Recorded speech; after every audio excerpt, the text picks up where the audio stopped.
Very nice to read with you all. From tomorrow onwards, I think each one of us can do prayers one day at a time. It will be nice. Okay. So we have chapter 10, Vibhuti Yoga, the opulence of the absolute. So what is Vibhuti Yoga? Can anyone tell me? You can read on the screen. What is Vibhuti Yoga? Lord Krishna declares that his origin is not known to the gods or sages. Yeah, sages. So what is yoga? Can anyone tell me what is yoga? It's balance of mind. God, yes. So how many types of yogas we have? Union with we have God. seen chapters. Karma yoga. Yes, ma'am. Karma yoga, bhakti yoga, jnana yoga. Yeah, dhyana yoga, ashtanga yoga. Sanatana yoga. Ashtanga yoga. Akshar Brahma So yoga. this is Vibhuti Yoga. This comes under chapter 10 of Bhagavad Gita. So Lord Krishna here, he is declaring that his origin is not known to even gods or even to the sages. That's what he's telling. So in the 9th chapter, we learned about bhakti and the loving devotion of God, right? So in this chapter, Krishna is desires to improve and increase Arjuna's bhakti, right? Now what will we learn? Knowing that Krishna is unknowable and source of all, Chatur Shloki. There will be very important 4 shlokas, Chatur Shloki, 10.8 to 10.11. 4 shlokas, very important shlokas that we will see. And Arjuna accepts Krishna as he is the supreme personality of Godhead, and Lord Krishna describes his vibhutis or opulences. So let us see what it says. Quick recap. Okay.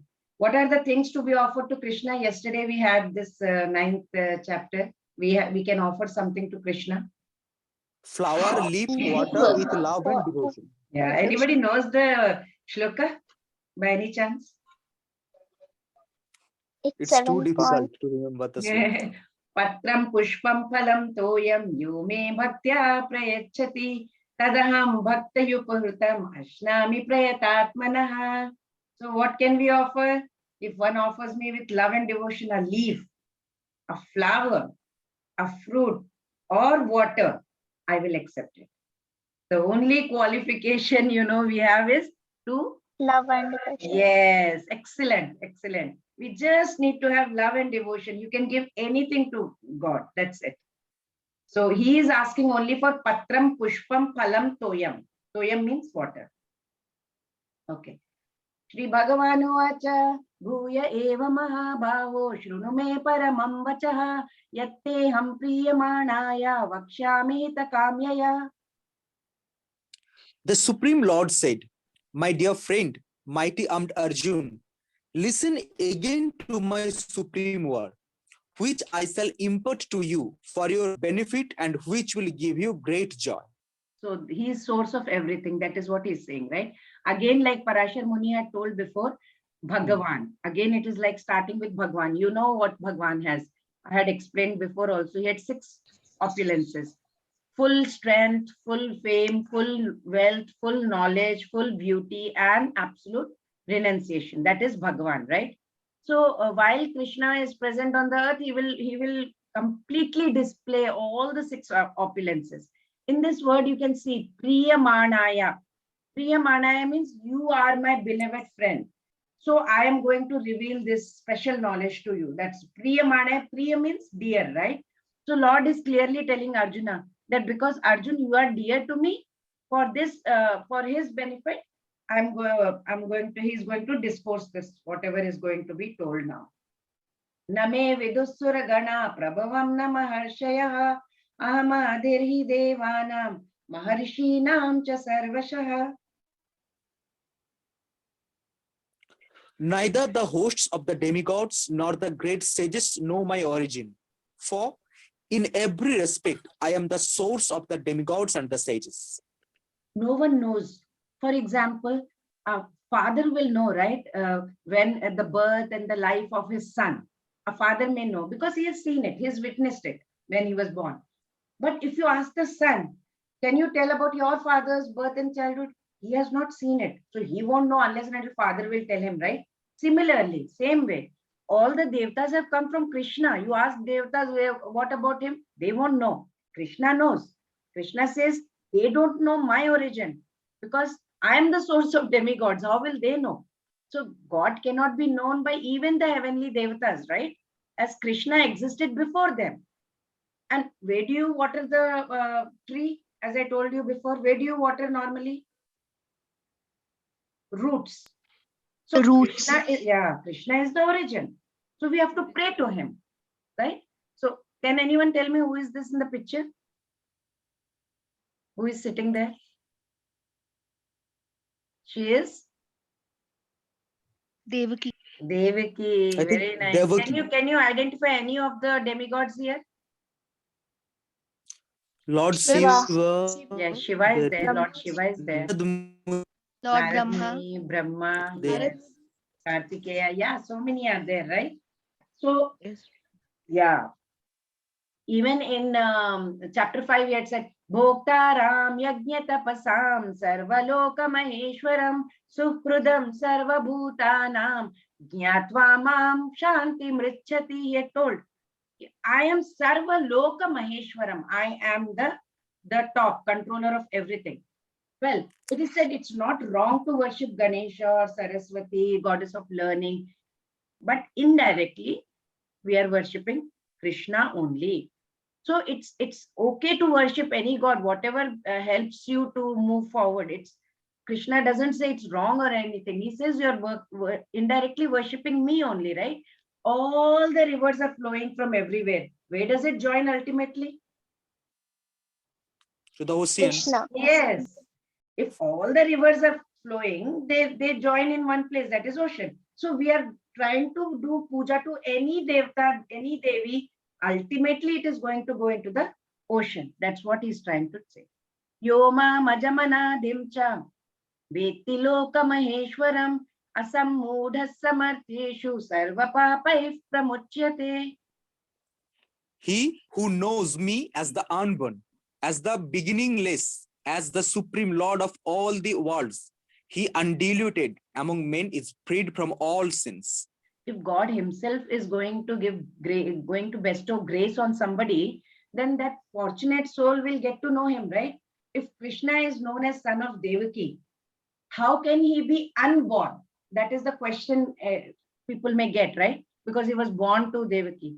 But it is also explained in Srimad Bhagavatam that when he appeared before Devaki and Vasudeva, he was not born as an ordinary child. He appeared in his original form. Then he transformed into ordinary child. He appeared as Chaturbhuja Rupa, right? Why was Krishna born as such born? Because Devaki and Vasudeva wanted a child like Krishna.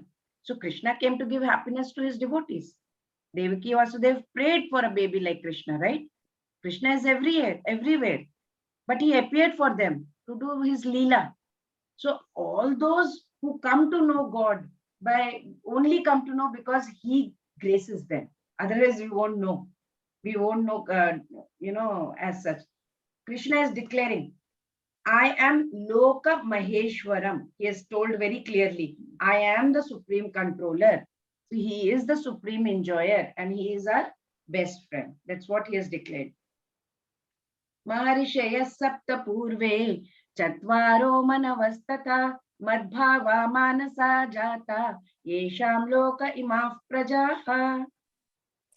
The 7 great sages, and before them the 4 other great sages, and the Manus, progenitors of mankind, are born out of my mind, and all creatures in these planets descend from them. That's what. Brahma was born out of the Lord. He's called Hiranyagarbha as he created the world, right? He came out from Vishnu. And Brahma came, from Brahma who came, 25 elevated personalities came out from Brahma. They are what? 7 great sages, 4 great saints, and 14 Manus. Great saints, Sanaka, Sananda, Sanatana, and Sanat Kumara, I have displayed on the screen. And 7 sages, Kashyapa, Atri, Vashishta, Vishwamitra, Gautama, Jamdagni, Bharadwaja. They are the 7 rishis, right? And there were 14 Manus also. I have the name, but that's not important. But this is like The present age is under 7th Vaivasvata Manu. This one, present one. So it is called Vaivasvat Manvantar. All these 25 great sages are known throughout the universe as father of the living entities. They are the father, right? So within each universe, many innumerable universes and many planets, and each planet was filled with varieties of population, lot of population. That's why it is written over there. From my mind, they were born, and all the creatures in these planets then descend from these people.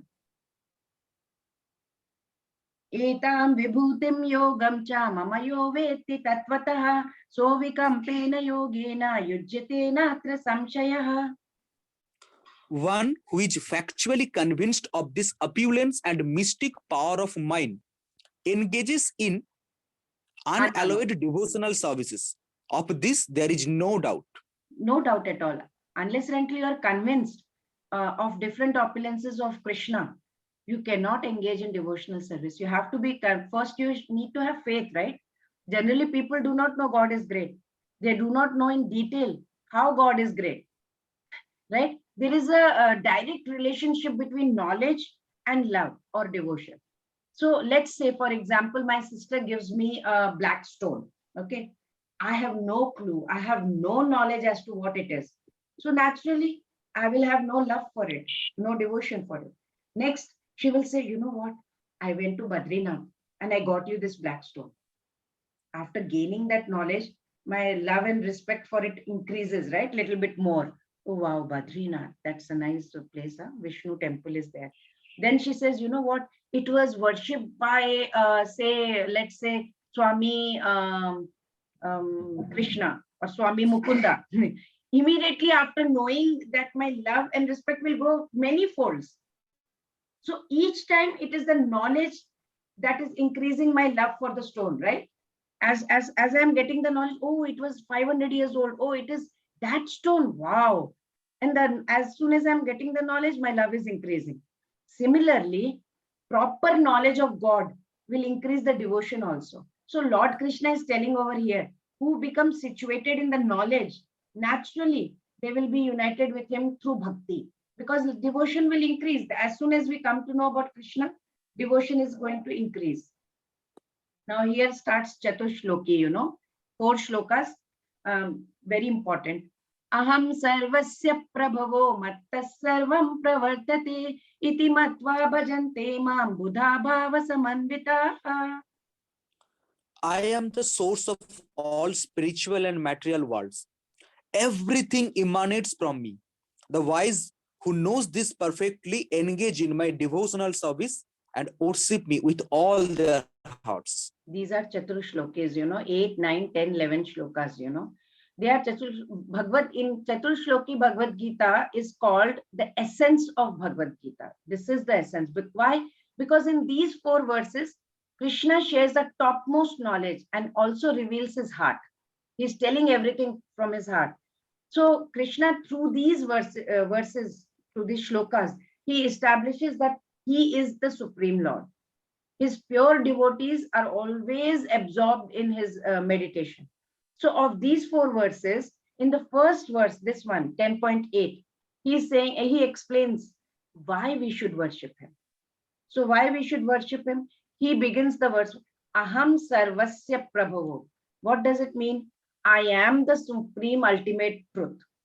Aham, I, Sarvasya Prabhavo. I am the ultimate truth and the cause of all causes. Like in Brahma Samhita also I have repeated many times in 5.48, Brahma also says, right? Infinite universes, each having Brahma and Vishnu and Maheshwar. They manifest from the pores of Mahavishnu's body, where when he breathes in, and then again they dissolve into him when he breathes out. So I worship Lord Krishna, of whom Mahavishnu is an expansion. That's what Brahma is saying in Brahma Samhita.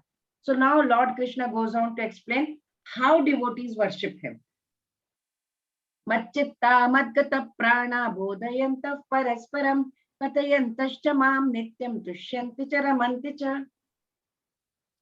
The thoughts of my pure devotees dwell in me. Their lives are surrendered to me, and they derive great satisfaction and bliss, enlightening one another and conversing about me. Devotees 24 hours, they are engaged in glorifying the qualities and pastimes of the Lord. Their hearts, their souls, constantly submerged in Krishna. They take pleasure in discussing about him. This devotional service is just like a seed, and if it is sown in the heart of a living entity, suppose there is a living entity, and if it is sown in the heart of a living entity, he starts chanting, right? He will be hearing and then chanting Hare Krishna, Krishna Krishna, Hare Hare Rama, Rama Rama, Hare Hare. Then that seed slowly fructifies after regular watering, regular chanting, right? So it is fructifying. And what will happen? It gradually grows into a spiritual plant of devotional service, right? And that it enters Brahma Jyoti, effulgence, into the spiritual sky.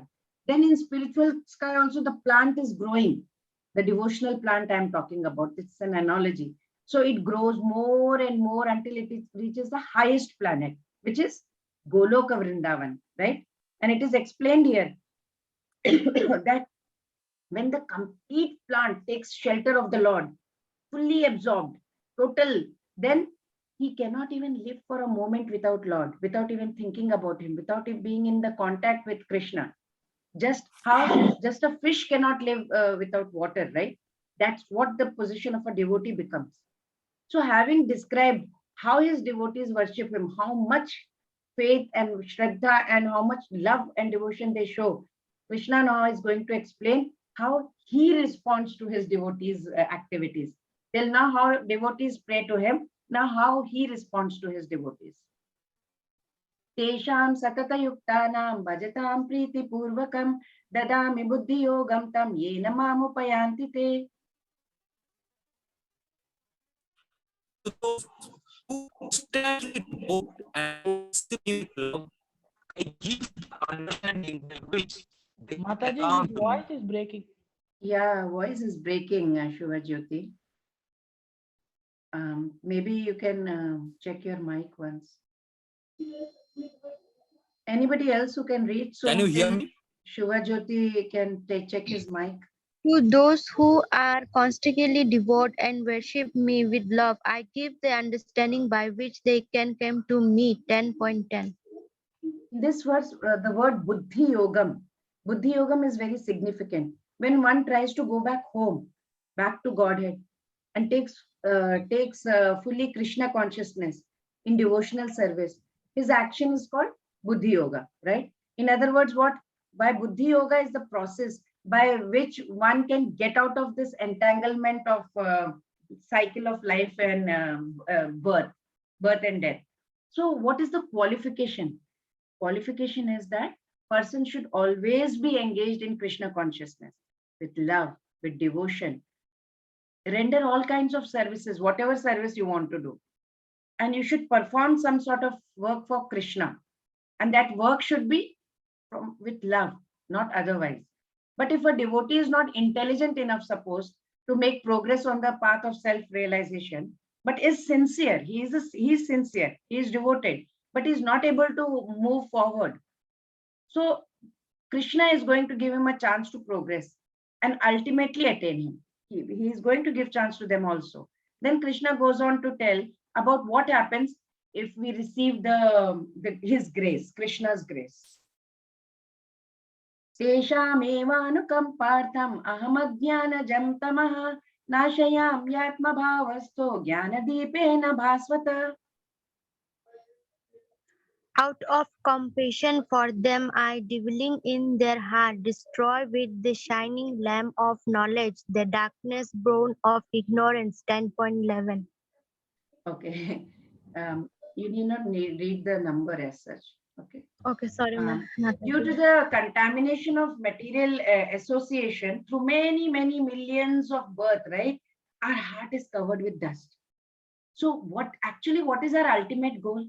Where do we have to go? To Golok Vrindavan, Golok Dham, Krishna's world, spiritual world.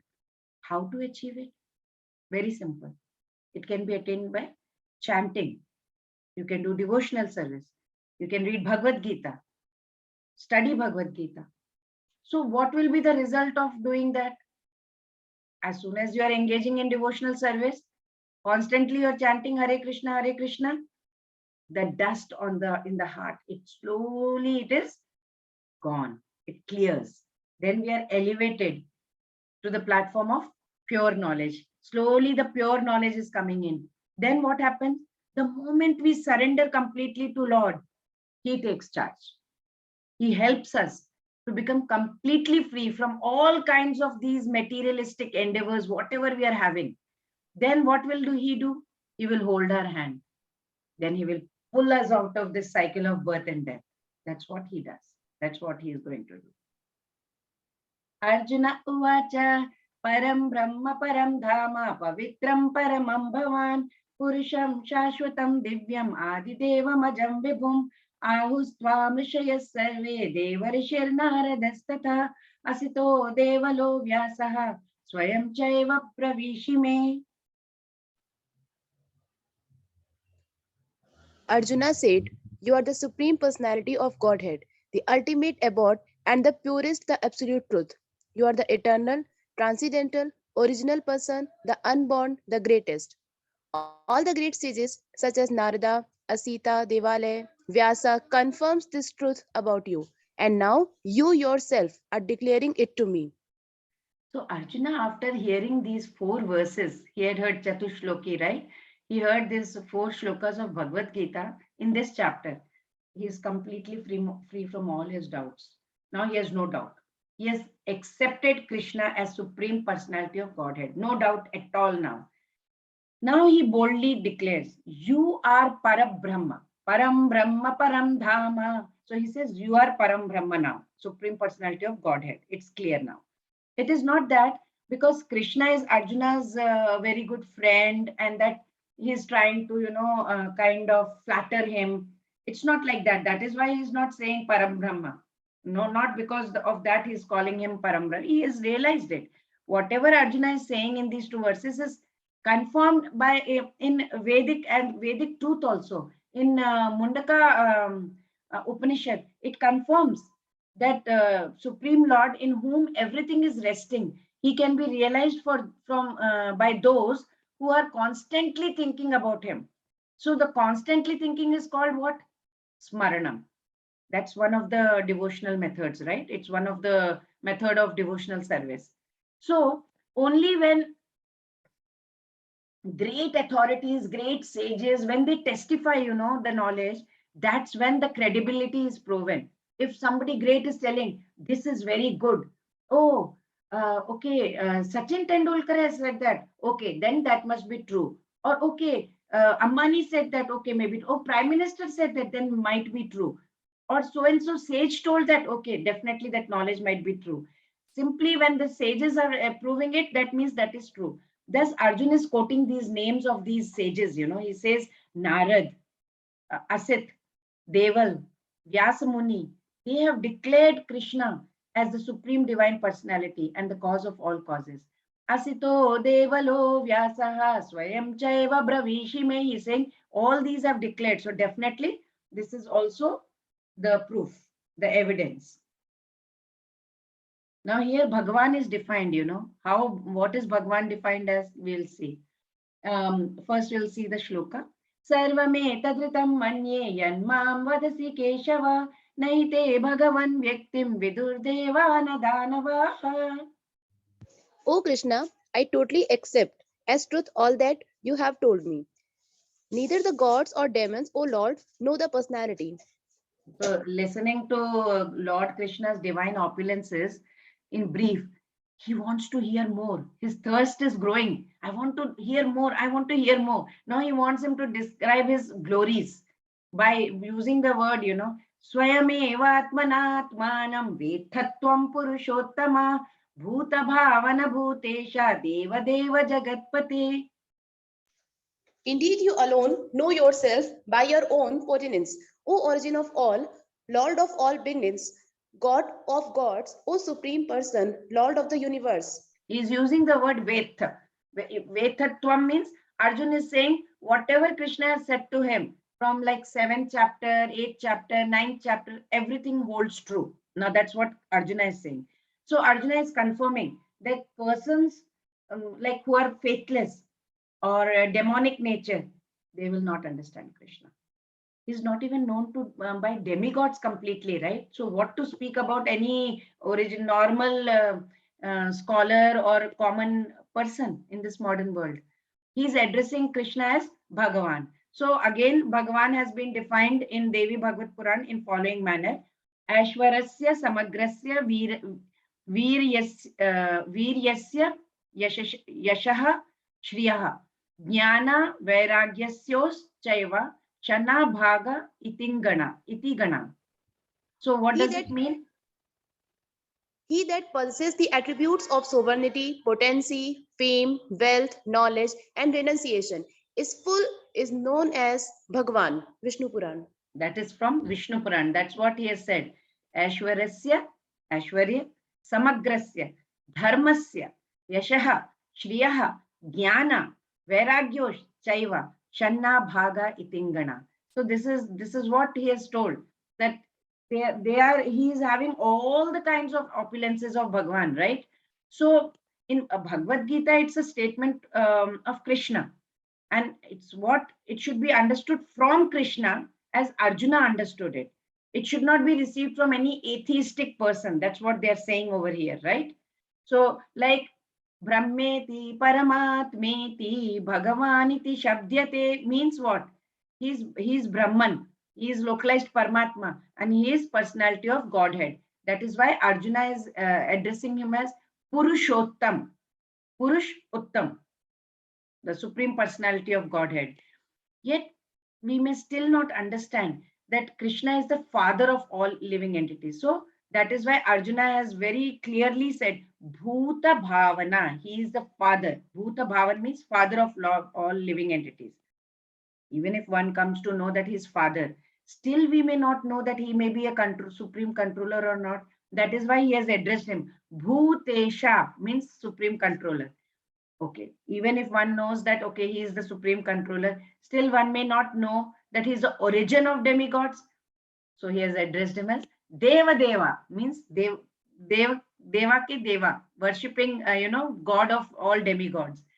Even if we know that he is the worshipful God of demigods, one may not know that he is the proprietor, supreme proprietor of everything. Then he has again here addressed him as Jagatpate. So Jagatpate is the top. Thus, truth about Krishna is proven in this verse, and we should follow in the footsteps of Arjuna to understand Krishna as he is, right? Bhuta Bhavana Bhutesha Deva Deva Jagatpate. So let's see. Katham Vidyamaham Yogin Mamstam Sada Parichintayan Keshu Keshu Cha Bhaveshu Chintyosi Bhagavan Maya. O Krishna, O supreme mystic, how shall I constantly think of you, and how shall I know you? In what various forms are you to be remembered, O supreme personality of Godhead?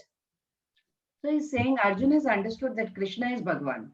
He now wants to know what other ways, yet untold, is Krishna's Vibhuti. Vibhuti means like opulences, whatever he's displaying in this creation. So he wishes to hear about Krishna's fame, his position, his paramount top position, and how he is the supreme controller of all creation. He wants to know that. विस्तरेणात्मनो योगं विभूतिं च जनार्दन भूयः कथय तृप्तिर्हि शृण्वतो नास्ति मे मृतम्. O Janardana, again please describe in detail the mystic power of your opulences. I am never satiated in hearing about you. For the more I hear, the more I want to taste the nectar of your words. Nectar, right? Whenever God's glories are like nectar, very sweet for those who love him. So Arjuna has also been drinking that Krishna's nectar-like words so far. He's drinking with his ears, right? Listening. So now he's cheers him. Yes, Bhuya Kathaya means once more Krishna. Bhuya Kathaya means again. Please tell again. So Arjuna is saying, my thirst, for to hear your glories is not satisfied. Please, he's praying to Krishna. Reveal more of your glories. Please tell me more about it. Hantat Sri Bhagavanuvacha Hantate Katayeshyami Divya Hyatma Vibhutaya Pradhanyatah Kuru Sreshtha Nyastyento Vistarasya Me. The Supreme Personality of Godhead said, Yes, I will tell you my Mercedes manifestation, but oh, oh, I think something wrong with your mic also. Can I? Yeah, please, Pooja. The Supreme Personality of Godhead said, Yes, I will tell you of my splendorous manifestations, but only of those which are prominent. O Arjuna, my opulences is limitless. According to dictionary, if you see the dictionary meaning of vibhuti, it's exceptional opulence. So great, wondrous opulences. So those who think they can count on their fingertips about the glories of God, that's very childish, having childish intellect, you know. We may be, maybe we may be successful in counting the specks of dust maybe on the ground or on the earth, rest of earth. We can never count the unlimited glories of God. That's what. Therefore, Krishna is saying here that he will describe only a fraction, a small fraction of his vibhutis. Why? Because Arjun is asking. He's saying it's nectar. I want to hear more. That is why he's going to show. So, what is he going to show from 10.21 to 10.38?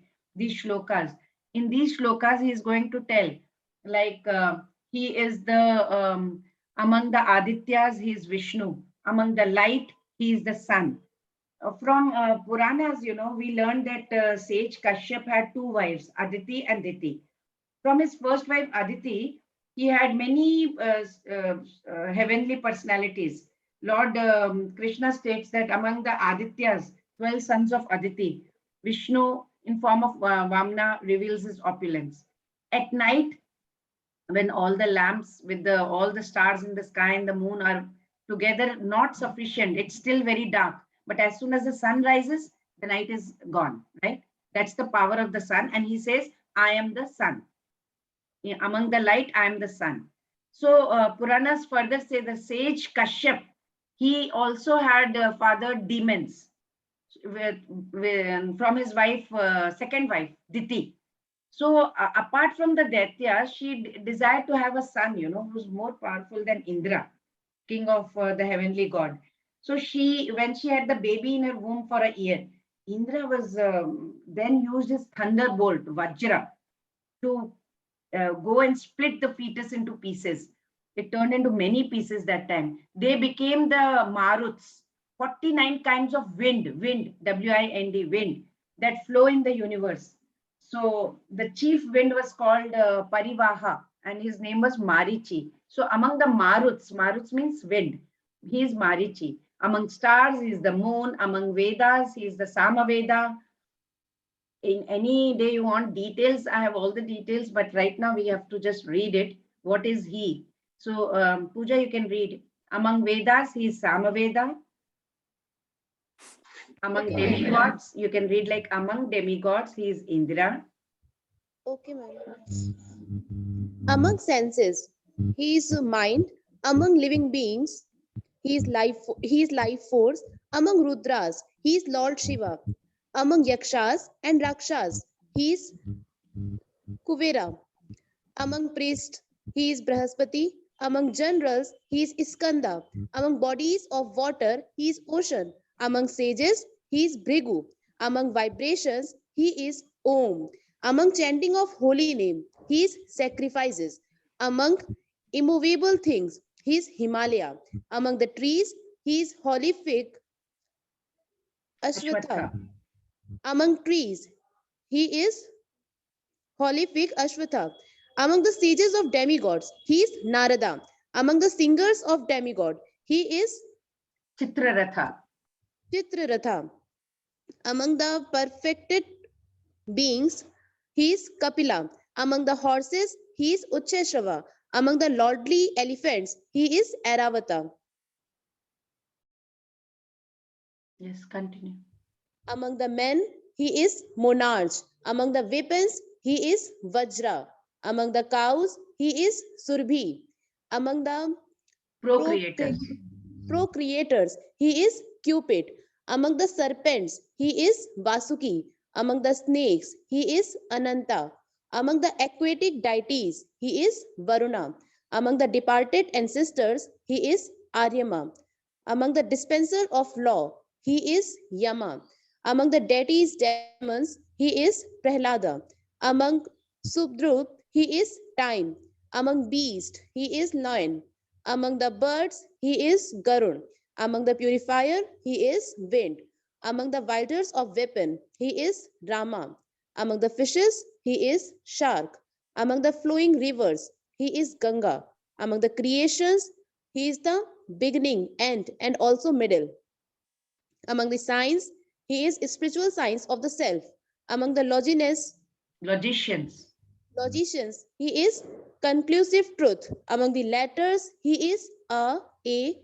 Among the compound words, he is dual word. Among the creators, he is Brahma.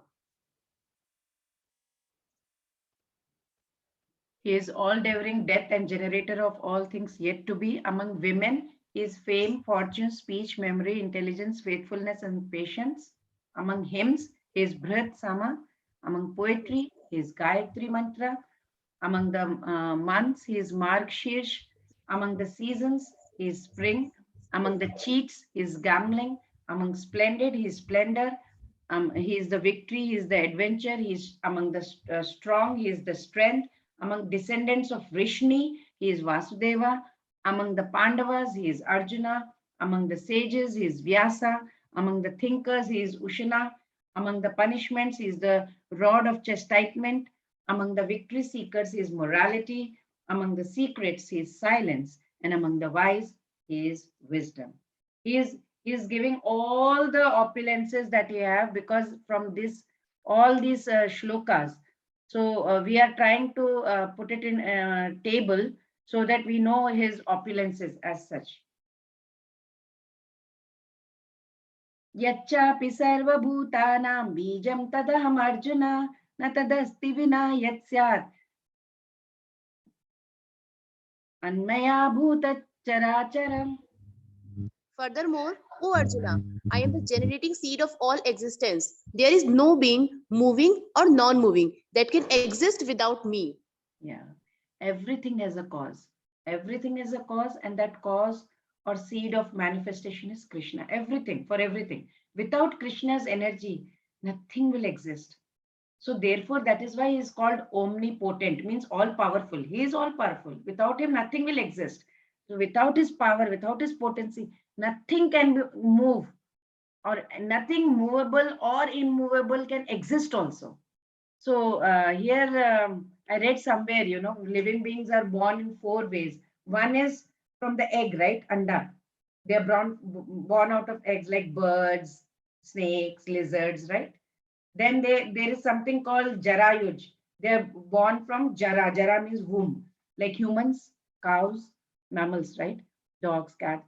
Then there is something called Swedaj. Swedaj is like sweat, lices, and you have the lice, ticks. They come out from sweat, they say. Then there is something called Udbhij. Udbhij, it's like from the earth, like plants, trees, creepers, yeah. So there are also other life forms like ghosts, spirits. Krishna is the origin of everything. That's what it says. Nantosti mama divyanam vibhutinam parantapa eshatu deshatah prokto vibhuter vistaro maya.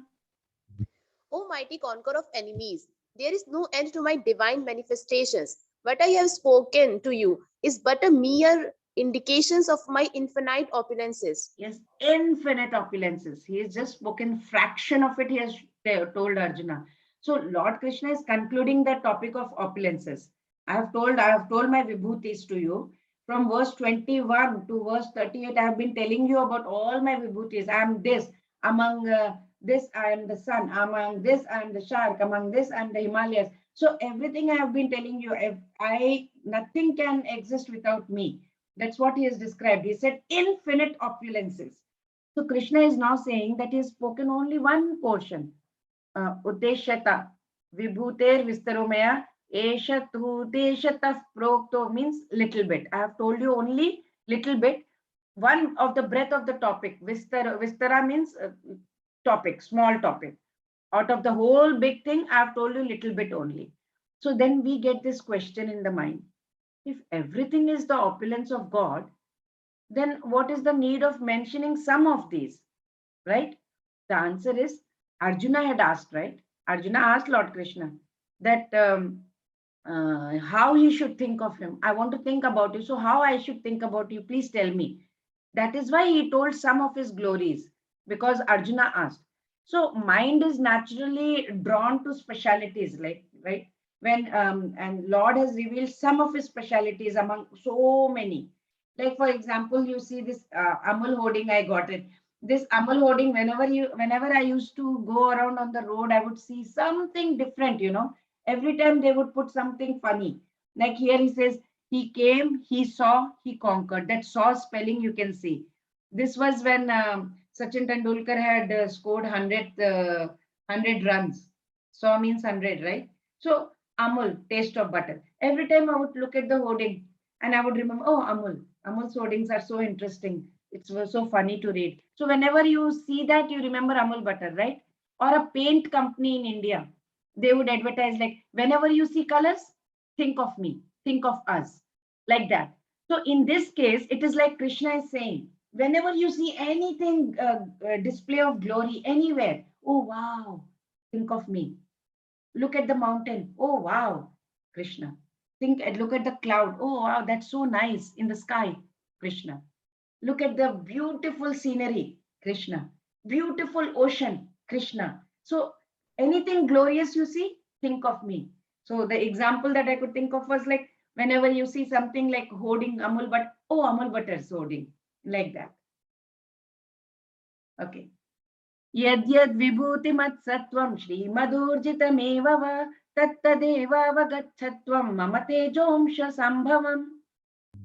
Know that all beautiful, glorious, and mighty creations spring from but a spark of my splendor. Like whenever electricity is flowing through my laptop, right, or through my speaker, it is creating sound.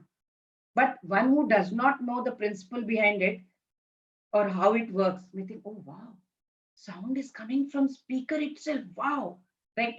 Is wondering.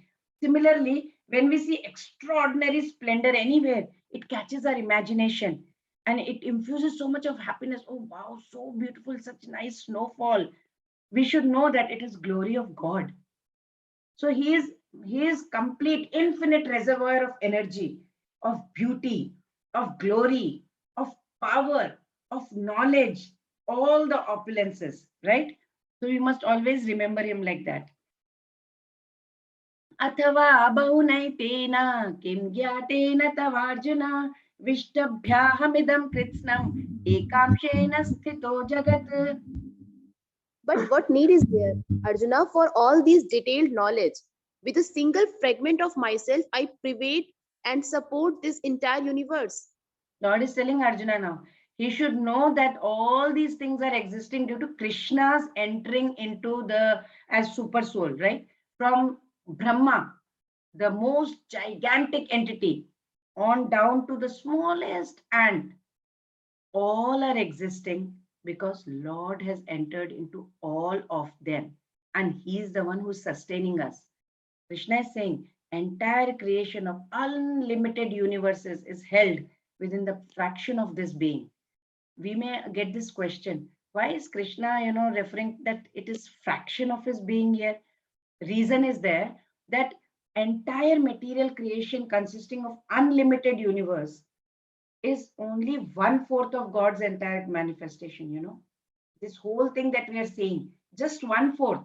The remaining 3/4 is actually spiritual creation. It is there on the top. Golok, Vrindavan, you have Haridham, you have Vaikuntha, all that, all the spiritual is all 3/4. Whatever he has made in this world material is just 1/4 of his creation. The remaining 3/4 is spiritual creation. So where is the evidence? It is in Purush Suktam. Purush Suktam says, Padosya Vishwabhutani Tripadasya Divi. Means what? It means the temporary world was made from the material energy. It's just one part of Supreme Divine Personality. The other three parts are totally spiritual abodes. That's the beauty of the whole thing. It's beyond imagination also. So Arjuna has realized this. Krishna's position is absolute as Supreme Personality of Godhead. Now he is completely sure of it. Okay, we have come to chapter summary. Krishna is knowable and source of all, pure bhakti, essence of Bhagavad Gita. Arjuna has accepted Krishna's supreme position, and Krishna described all his glories, all his vibhutis. So tomorrow in chapter 11, Arjuna will request Krishna, very important chapter, to show him his Vishwarupa, or his cosmic, universal cosmic form. Okay, so Hare Krishna. कांचा कल्पतरूपश्च कृपा सिंधुभ्य एव च पतितानां पावनेभ्यो वैष्णवेभ्यो नमो नमः. Let us all say Hare Krishna, Krishna Krishna, Hare Hare, Krishna Hare Hare, Hare Rama, Hare Rama, Rama Rama, Hare Hare. Hare Krishna, Krishna Krishna, Hare Hare, Hare Rama, Rama Rama, Hare Hare. Hare Krishna, Krishna Krishna, Hare Hare, Hare Rama, Rama, Rama Rama, Hare Hare.